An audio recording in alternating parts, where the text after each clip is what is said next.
FA announced changes after tragic death of ex-Arsenal footballer aged 21. The Football Association, FA, have announced that solid walls around the perimeter of pitches have been banned following the tragic death of Billy Vigar. The former Arsenal youth player died from a head injury after colliding with a wall last season. The incident occurred with Vigar playing for Chichester City against Wingate and Finchley FC back in September. The 21-year-old collided with a concrete wall surrounding the pitch, resulting in a significant brain injury. So why is everyone suddenly talking about GLP-1? It's the hormone that helps control cravings, blood sugar, and appetite. Basically, it tells your brain you're full. Most GLP-1 supplements out there are actually cinnamon or turmeric in a capsule, Which don't actually support GLP-1. Edavita GLP-1 is different. It's the first capsule with Akkermansia, a gut bacteria linked to GLP-1 release. Plus, berberine, green tea, grapeseed, hibiscus, and prebiotics to feed the good bacteria. Scan the QR code now or visit grabdeal.us/7 to explore the details. Vigar was part of Arsenal's youth sides before moving to Hastings United in 2024. He signed with Chichester City last summer, a few months before his death. The wall at Wingate and Finchley FC has now been removed, with the FA confirming a review of pitch surroundings for non-league grounds. The findings of the review have now been released.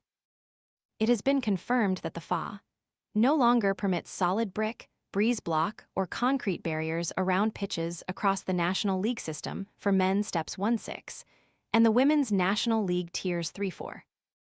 In a statement, the FA added, "Any existing solid brick, breeze block, or concrete barriers must be removed as soon as reasonably practicable, or covered with suitable protection if they cannot be removed for structural reasons.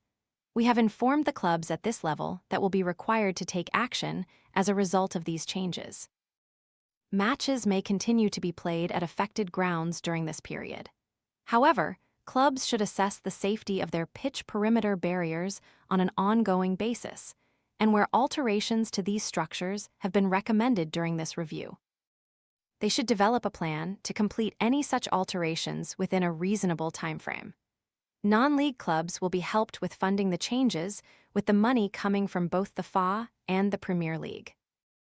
The Press Association reports that 160 of the 900 clubs who play at the levels have been contacted over changes that will have to be made to their stadiums. The FA added, "The initial phase of the program is already underway, and we will continue to provide full support to the clubs involved in this process." Following the announcement, a PFA spokesperson said, "Following the tragic death of Billy Vigar last year, we again highlighted these concerns and made clear our view that the lack of progress and leadership on this issue had been unacceptable.